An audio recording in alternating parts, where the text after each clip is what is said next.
मैं चाहूंगी पीयूष, जो दर्शक अभी अभी हमारे साथ जुड़े हैं, जिन्होंने अभी अभी टेलीविजन ऑन किया है या फिर मोबाइल पर जुड़े हैं, एक बार और डिटेल में बताइए सुप्रीम कोर्ट ने इस याचिका को खारिज करते हुए, डिसमिस करते हुए क्या कहा है।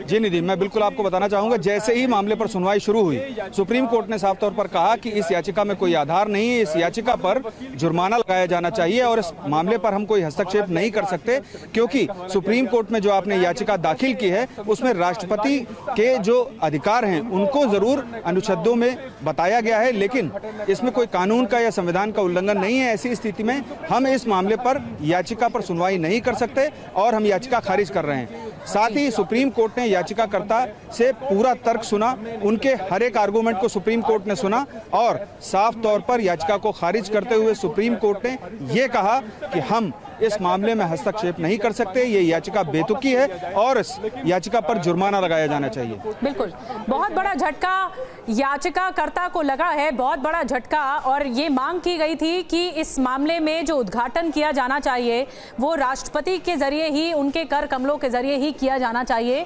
लेकिन सुप्रीम कोर्ट ने पीयूष ये क्लियर कर दिया है कि कानून का उल्लंघन नहीं है।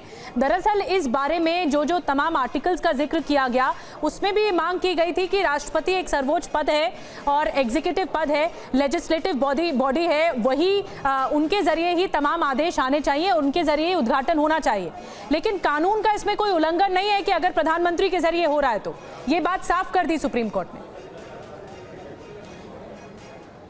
जी बिल्कुल निधि, ये बात सुप्रीम कोर्ट ने साफ कर दी कि आप जो बात कह रहे हैं कि एग्जीक्यूटिव यानी कि कार्यकारी मुखिया द्वारा जो उद्घाटन किया जा रहा है संसद के नए भवन का, उस मामले में आप ये कह रहे हैं कि वो उनके द्वारा ना करके राष्ट्रपति द्वारा किया जाना चाहिए और ये अनुच्छेदों का और संविधान में जो अनुच्छेद लिखे गए हैं उनका उल्लंघन है। तो ऐसा बिल्कुल नहीं है। सुप्रीम कोर्ट ने ये साफ कर दिया कि आप जो आर्टिकल 79 का हवाला दे रहे हैं उसके तहत राष्ट्रपति की शक्तियां निहित हैं और वो दोनों सदनों को संबोधित करते हैं, प्रधानमंत्री को नियुक्त करते हैं। इसके अलावा वो काउंसिल ऑफ मिनिस्टर्स की जो नियुक्ति होती है उसमें भी उनका रोल होता है। जो विधेयक पारित होते हैं उसके बाद राष्ट्रपति के उसमें हस्ताक्षर भी होते हैं और संसद के दोनों सत्रों को राष्ट्रपति कभी भी चाहे। बड़ी बात यह है कि विपक्ष लगातार विरोध कर रहा था।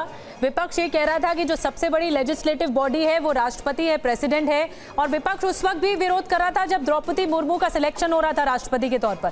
खैर, विपक्ष को एक तरह से बहुत बड़ा आईना दिखा दिया है कोर्ट ने, वो भी देश की सर्वोच्च अदालत ने पीयूष, ये बता दिया है कि इसमें कोई दिक्कत नहीं है अगर प्रधानमंत्री उद्घाटन करते हैं तो।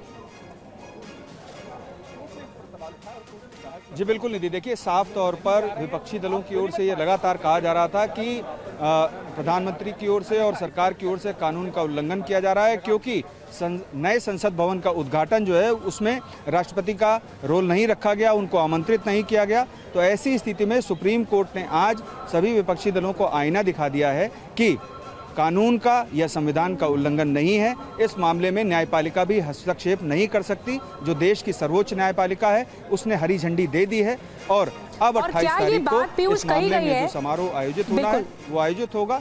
अब पूरा ये रास्ता साफ हो गया है आयोजन समारोह का, जो कि उद्घाटन समारोह है। राष्ट्रपति की जो मांग की गई थी इस याचिका को खारिज करते हुए सुप्रीम कोर्ट ने ये भी कहा है कि याचिका ही बेतुकी है, ये निराधार है, इसका कोई आधार नहीं है। इसके बारे में भी बताइए।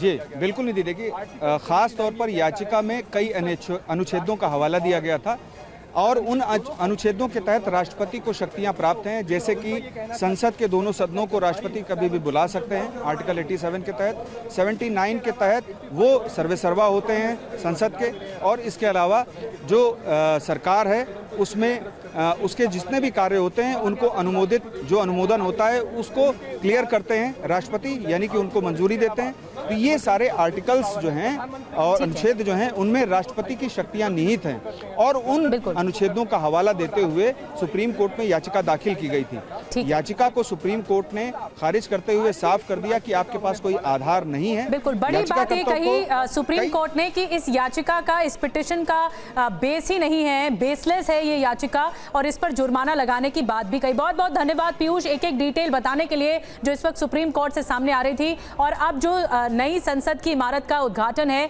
इस समारोह में किसी भी तरह की अब कोई अड़चन नहीं है। जो सुप्रीम कोर्ट में मामला था, सुप्रीम कोर्ट ने ही खारिज कर दिया।